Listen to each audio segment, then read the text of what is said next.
Estamos aqui já para o terceiro bloco do programa Tribuna Livre. Tinha ficado uma questão do Osmi sobre os investimentos, sobre os empréstimos do BNDES, né? Para alguns países aí, da América Central, da América do Sul. Era o Sul-Sul, né? Que era a linha... Venezuela. A linha estratégica do governo Lula, né? Na área internacional era Sul-Sul, não como o Temer está fazendo, que agora é Sul-Norte. Né? À vontade para responder. Agora é a antiga relação com a metrópole, né? Com a metrópole. Claro que o Brasil é um país, não é qualquer país, é um país estratégico para o mundo. É uma economia que está no centro da América Latina, que joga um papel importante para o mundo. Para o mundo. E tem que ter o seu projeto. Uma das coisas que Lula mais acertou, e teve muitos acertos no governo dele, foi a política internacional, a relação com os BRICS e a relação com o Banco de Desenvolvimento. Aí, esses imbecis, tipo José Serra e outros, ficam no Congresso dizendo que nós não temos que ter relação com a Venezuela. A Venezuela dá, por ano, 5 bi de saldo para o Brasil. Por ano. Se eu tenho meus vizinhos tudo quebrado, eu estou quebrado. E por que é importante o Brasil, que é o maior país, mais rico da região, apostar no Peru, no Paraguai, na Bolívia, na Venezuela, investir em infraestrutura para que aqueles países se desenvolvam, produzam, se tornem mais fortes, porque o Brasil é o centro. Mas sem resolver os problemas internos? Não, nós temos porque dinheiro... Porque hoje nós temos problemas de estrada em todo o país. Não faltou dinheiro do BNDES. Em todo o país. Não faltou dinheiro. Nós não resolvemos os problemas internos, vamos resolver os Veja bem, o BNDES é um banco de fomento, ele empresta dinheiro, ele não dá dinheiro. Se o camarada não pagar, aí é outra relação. Subsídio que nós pagamos, subsídio. Claro, mas é porque o Brasil vive uma anomalia na questão dos juros, que é a maior do planeta. Nos Estados Unidos, no Japão e na Europa, então, o Estado americano empresta dinheiro a juro negativo para o investidor. Sim. O cara pega 1 bi e paga 970 milhões no final do ano. Não, porque, Osmi, sabe para quê? Sabe por quê? Porque o governo tem interesse que aquele empresário empreenda e desenvolva a nação. E volta. Essa lógica também que os governos passados emprestaram dinheiro subsidiado para Cuba ou para Angola. Bolívia. Isso também é outra mentira. Mentira? É outra mentira. Por quê? O grande problema é que nós praticamos a maior taxa de juros do mundo, que também somos campeões nisso, só que a taxa de juros internacional não é a nossa. Então, quando nós tomamos dinheiro emprestado de lá, nós tomamos a 1%. Mas também, quando emprestamos, também tem que ser a 1%. Quer dizer... É a taxa de juro internacional que define. Que comanda essa relação, né? Não, mas nossa discussão não era taxa de juros. Nossa discussão era porque você vai fazer do vizinho política. Quando nós temos problemas... política. Quando nós temos problemas internos gravíssimos. Porque é questão de geopolítica. A nossa produção, Narciso, em algumas regiões está toda asfixiada por falta de estrada. Mas o BNDES sempre se dispõe para emprestar para o empresariado brasileiro também. O problema é que tem pouca gente querendo empreender por causa dessa dificuldade que Narciso fala aqui. Porque é muito mais fácil para quem tem um capital acumulado, um excedente, botar na agiotagem.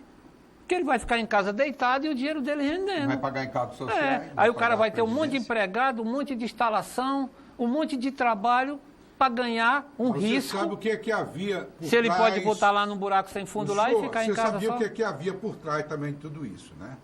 As empresas brasileiras que se deslocaram para construir, havia muita propina no meio disso. Tem. Tá certo? Tem. Já devidamente estipulado. Mas sabe onde é que tem propina? propina? Para beneficiar os candidatos naqueles países, que é como auxiliar os nossos políticos aqui no Brasil. Mas a propina tem no mundo todo.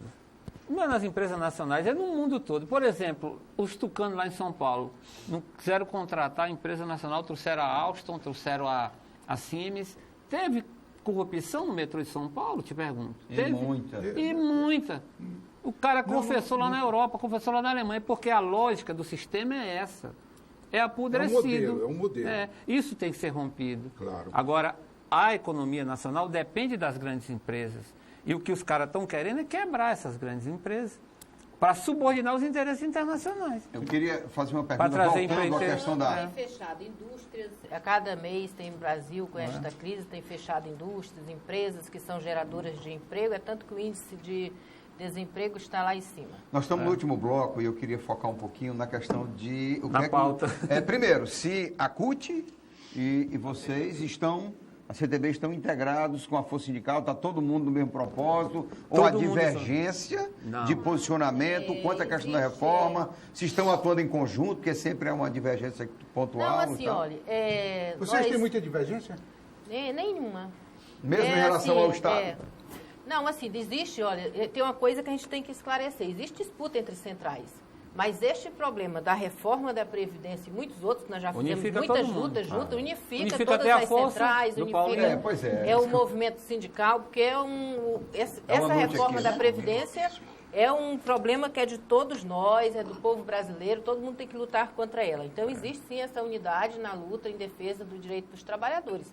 Mas é claro que nós temos a unidade, mas eu vou disputar para que a minha central tenha mais sindicatos filiados, tenha mais visibilidade, porque a disputa interna é sadia, não existe essas coisas. Mas o movimento está unificado. Deixa eu perder a oportunidade de fazer a pergunta para a Rosana. 15, todo o movimento sindical está buscando colocar trabalhadores na rua, está buscando colocar... Dia 15 agora. Dia 15 Dia de Nacional março, Paralisação Nacional. É um dia nacional, era da educação, mas se tornou nacional de todas as categorias. Por quê?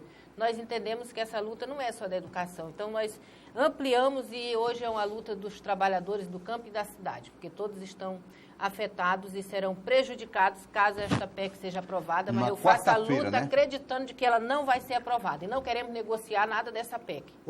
Rosana, Uchoa, qual é a referência que vocês fazem de Almir Pazianotto? Que nota? Foi ministro do Trabalho, depois foi... Da ditadura, né? Tem ele numa boa conta. Foi pós-ditadura, né? Foi ministro do Fernando Cardoso. Eu tenho ele numa boa conta. Eu também tenho. O ministro Almir Pazianotto fez o programa Roda Viva dessa semana da TV Cultura. Eu conheço superficialmente. E foi esfolado. Pelo menos não está na Lava Jato. Né? Foi esfolado. Já é uma grande coisa. Foi esfolado. Ele disse que quem esculhamba o movimento sindical no Brasil... Será que eu tenho que tirar o couro dele? É a quantidade de sindicatos. Ah, sim. Tem muitos que nem têm filiados. Aqui mesmo nós temos, Rosane, me perdoe. Temos, sim. A CUT, Central Única dos Trabalhadores, como que se dissesse na sua origem, depois... De nós não tem mais ninguém. Depois nós não pode existir mais nada. É uma confederação de sindicatos. Aí vem agora a Central dos Trabalhadores do Brasil.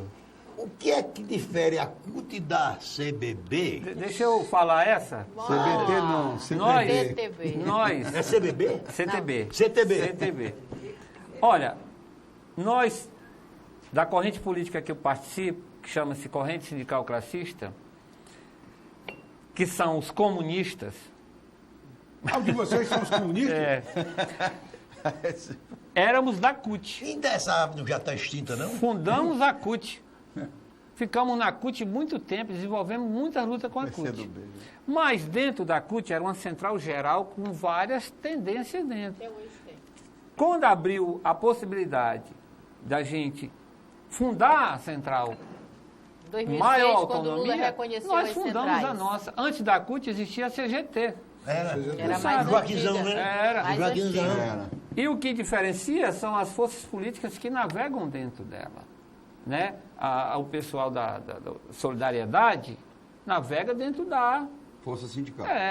O pessoal do MDB navega noutra. E assim sucessivamente, porque a sociedade era composta de ideologias. Claro. E isso não é errado. É correto. Né? Cada um procura as suas afinidades. E é bom que seja assim. É bom que seja assim, claro, a democracia precisa disso. Nessa pauta, a gente está 100% unificado. O que a gente tem aqui, às vezes, é disputa internas, né? Por base, por sindicato. Natural também. Passou, estamos juntos na luta, porque o interesse nosso maior é da classe trabalhadora, não é assim para ser? Agora, o Narciso colocou uma coisa que é real no Brasil. Existem muitos sindicatos que as pessoas criam para ter um grupo político, para receber imposto sindical. Isso é real no Brasil. Nós temos aí milhares de sindicatos. São sindicatos e federações feitas que são cartoriais, não tem que base. Não tem base, não tem trabalhadores filiados, não tem nenhuma representação. Opera uma máfia para se apoderar do imposto sindical. Aí isso ocasiona algumas distorções de quem realmente tem responsabilidade com o movimento sindical. E que aí teria que ter mecanismo, Rosana, de perseguir esse pessoal e caçar. A gente está para encerrar, mas eu gostaria aqui também... Não quem está na luta, quem está no dia a dia. Eu sei que o tempo vai ser curto, que daria um programa para um tema, para a pergunta que eu vou fazer. Como é que eram sindicatos antes do governo do PT... E durante e hoje, como é que está essa situação? Uma tese de mestrado. Pois é, eu já vi muita discussão sobre isso. Olha, vou dar um exemplo da nossa central. Eu sempre sou uma pessoa que eu sou crítica e eu reconheço as nossas eu estou perguntando porque tem muito sindicalista que foi dissolvido pelo governo. Olha só, a CUT, quando o Lula assumiu, a CUT, em vez de ir para cima e cobrar a pauta, cobrar a reforma agrária, ficou cuidando do governo, que era o governo de esquerda, igual os movimentos fizeram no Acre. Quando o PT assumiu isso, enfraquece a luta, enfraquece o movimento sindical. O PT enfraqueceu o governo, o PT não, o governo na época os governos de esquerda enfraqueceu o movimento sindical, isso é real. É natural que enfraqueça? É porque na Polônia. Quem compõe movimento sindical é pessoas a movimento de esquerda. Aí um governo de esquerda assumiu, quando o governo assumiu eu não estava no movimento, entrei já depois de algum tempo. Aí os nossos sindicatos ficaram cuidando do governo de esquerda, com medo da direita, de não sei o quê. Aí o Lula assumiu, reconhece as centrais, criou-se outras centrais. Aí o movimento de esquerda, em vez de ir para cima cobrar a pauta dos trabalhadores, como a reforma agrária, perdeu a grande oportunidade de colocar a pauta na rua. Avançamos, sim, muitas pautas que eram dos trabalhadores. Mas ficou com cuidado, cuidando para a esquerda não acabar com o governo de esquerda e findou que a direita acabou com o governo de esquerda. Eu acho que isso é uma crise. Mas nem por isso se deixou de fazer movimento, de cobrar a pauta, os direitos dos trabalhadores. Eu sou bancário, como você afirmou, né? Eu nunca prestigiei sindicato de bancários. Por quê? Deveria. Não, mas deixa eu explicar por quê. Porque eles sempre foram envolvidos em partidos políticos. Eu sou absolutamente contrário de que sindicato tenha por trás um partido político. Realmente. Sindicato é para proteger os trabalhadores, independentemente de quem esteja no poder. E os sindicatos brasileiros têm se transformado, com raras exceções, em instrumentos partidários para a luta política, o que é um equívoco. Agora mesmo nós tivemos um exemplo dos sindicatos bancários, ainda do governo Lula. Quando era para lutar contra o governo por determinadas medidas, os sindicatos não lutavam porque faziam parte do governo. É altamente nocivo. É isso que eu queria fazer para finalizar, eu acho que houve sim uma crise de identidade do movimento e um refluxo, né? Por quê? Por dois motivos. Primeiro, porque os quadros que formam os partidos, que assumiram o poder, por exemplo, quando a esquerda assumiu o poder, vinham também desse nicho, vinham do movimento social. Então você esvazia a qualidade e a quantidade compondo o governo. Já começa. E depois, na relação, houve incompreensões de ambas as partes. Sim. O governo atuou cooptando, desmobilizando. Eu fui vítima disso. Quando eu era do Sinteac, Rosana, a gestão da Elza, nós fomos vítima pelo governo que a gente ajudou a eleger. Entendeu? Várias vezes. Várias vezes. E o sindicato também não se afirmou como deveria. Porque também não é assim, eu vou ser... O extremo da valentia não é, você tem que ter autonomia e independência. Sim. Independência. Mas não nega, em nenhuma hipótese, que você tenha a sua opção partidária. Porque ter a opção partidária... Mas não pode misturar. É isso que eu te falo, não pode colocar confundir. O sindicato a serviço do partido. Não pode aparelhar, o que você quer dizer, né? Aparelhar. Não pode. Terrível. Mas acontece. Sempre acontece. Né? A gente sabe disso. Não obstante, isso não nega a luta dos trabalhadores. Não nega. Por exemplo, nós temos sindicatos no Acre, de todas as matizes ideológicas, pessoas que compõem suas diretorias, e tem muitos sindicatos de luta. Apesar de que todos nós do Brasil todo estão sofrendo efeito desse processo. Quando a esquerda foi ao poder, as frentes sociais de luta se esvaziaram. Quando era para ser ao contrário. Mas houve avanço, uma república sindical. Avanço, sim. Porque também muita da pauta foi tragada. Houve muitos Aquela avanços. pauta histórica que a gente lutava, muita foi atendida. Foi. Isso que eu queria... Muita foi atendida. Não, mas Montoro é uma república sindical. A verdade é a seguinte. Tem colega do banco que não quis exercer função nenhuma, absolutamente despreparado, foi nomeado diretor de banco. Porque o cara é o único... O critério. A única... Era da força formação política, dele, sindical. Confusão. Confusão. Ainda dá tempo de fazer só uma perguntinha aqui para os dois aqui? E vamos fazer a pergunta e vamos convocar o povo para ir para a rua no dia 15, Fica né? na quarta-feira. Dia 15 agora? Dia 15, todo mundo na rua. Nessa arruaça tem lugar para mim, não? Não é arruaça, é a luta em defesa dos nossos direitos. Ela responde na hora. Olha, eu vou dizer para o senhor, eu faço meu papel de sindicalista com muita seriedade e responsabilidade. Você sabe que essa babaquice... Olha só, ele já está me provocando. Não, de rotular. Não foi lá, não. Esquerda, direita. Foi apenas a Revolução Porque o Francesa. Gerondino se sentava à direita do parlamento francês e o Jacobino à esquerda. E não tinha mais nada disso. Aqui no Brasil, eu cheguei à conclusão de esquerda quem está na oposição, de direita quem está no poder. Não é ou não é? Já ficou dessa forma. Não está vendo essa coincidência, não? Lá em São Paulo... A própria reforma da Previdência Social, eu quero terminar a minha fala de hoje só dando esse exemplo. O Fernando Henrique, quando estava no governo, o máximo que ele avançou com a reforma previdenciária foi aprovar o fator previdenciário no governo dele. Em nome de sanear a Previdência. Era o mesmo discurso. Aí quando veio para a oposição... Olha como é antigo, né? Quando veio para a oposição... Vai quebrar amanhã. Quando veio para a oposição, o PSDB... acabou com o fundo previdenciário. Botou conta. Então, o que é que você acha? Não já está na hora de se tratar do nosso vocabulário dessas expressões de esquerda e direita? Eu peço venha ao nobre amigo para discordar. Porque o que diferencia a esquerda da direita é um conjunto de princípios que se defende. Né? Essa questão de governo se intercalar, oposição-situação, e o governo que assumir o que era antes e negar o que era quando estava fora, isso acontece. Mas isso não anula as diferenças centrais entre o pensamento da esquerda mundial e o pensamento da direita. A esquerda defende o Estado do bem-estar social, o Estado que atinja a sua população. O liberal clássico, Olavo de Carvalho da vida, essa turma aí, defende o Estado mínimo. Só que quando o Estado mínimo quebra desregulado, como foi a crise lá dos Estados Unidos, em 2008, Lehman Brothers, eles vão pedir dinheiro no Fed, que é o Estado. Então, por quê? Pegaram lá porque tinha. Porque o Estado americano, a pretexto de vender o neoliberalismo para o mundo, ele se protege. Ele defende a sua indústria. Esse Trump aí... Você defende o Estado do bem-estar social, mas em lugar nenhum do mundo vocês foram capazes de produzir riqueza para manter esse estado de bem-estar social. Ao contrário, quebrar os estados. Eles concordaram, o Narciso e o Osmir concordaram pela primeira vez no programa. As esquerdas que assumiram o poder, quebraram os estados. A esquerda... Está aqui o exemplo de Venezuela, está aqui o exemplo de Cuba, está aqui uma série de exemplos. A Bolívia não está quebrada, não. Então coloca aí nesses teus exemplos a China. Nós quebramos a China? A China é o maior capital. A China é regime capitalista. Mas é dirigido por quem lá? Por uma ditadura comunista. Mas uma ditadura estratégica, planejada. Na política. E ultraliberal no capitalismo.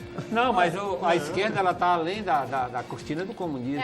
A social-democracia europeia do pós-guerra, diretor Márcio Nunes, eu quero fazer uma denúncia aqui. A Alemanha, aquilo tudo é um pensamento de esquerda, social-democracia. Denunciei, Osmir. Não, tem que denunciar. fazer uma denúncia aqui. Nós falamos tanto em crise brasileira, crise de credibilidade de sindicato, etc e tal.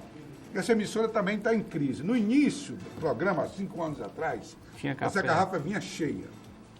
Foi diminuindo, que agora, 5 anos, 6 anos depois, 6 anos desse programa, só dá para 2 copinhos de café aqui. Isso é crise. Está registrado o protesto. É crise? Exceção. Muito obrigado pela presença de vocês. Nós vamos já encerrando o programa, como é de praxe. A gente quer que cada um dos participantes defina uma frase da atualidade, do momento que você pensa, como é que você está vendo aí as coisas. Vamos começar com o Chua. Uma frase? Uma frase, uma palavra. Posso falar uma poesia, né? Pode, opa, com certeza. Ninguém tinha tido essa ideia. É ideia não? Tinha não? Poesia. Todas as evidências me dizem que as coisas vão mal e que o futuro, e que o nosso presente é triste. Para isso eu digo, se agora está assim, é preciso arrancar a alegria do futuro. Isso é uma mistura de 2 pensamentos.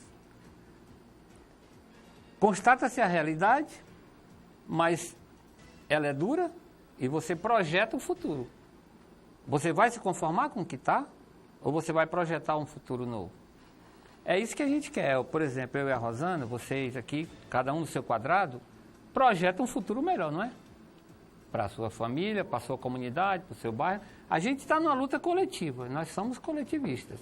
Então a gente vai lá, nós vamos dia 15, fala aí, professora. Vamos dia 15, estamos convocando todos os trabalhadores, a população em geral, para concentrar 8 horas em frente ao Palácio, fazer a luta contra esta PEC da morte, aonde o Michel Temer quer nos obrigar, PEC da morte, porque nos obriga a trabalhar até morrer para ter... E não vai ter aposentadoria integral, porque nós vamos morrer antes de ter o direito da aposentadoria. Professora, sua frase. Estou achando que sua palavra. Rapaz, a gente tem usado... Onde é que é essa mobilização? Em frente ao Palácio? É em frente ao Palácio. O antigo Palácio, né? É o antigo, né? É símbolo agora, não tem... É simbólico. E é a luta. Contra a PEC, sem cair, sem recuar, sem o Temer e fica a aposentadoria. Eita. É uma corruptela daquela frase do né? Osmir, claro. Osmir. Eu vou fazer uma homenagem à Rosana. Entendeu? Vou fazer uma homenagem a você. Vamos estancar as lágrimas com muita mobilização. Narciso preparou umas 10 frases, ele vai escolher só uma.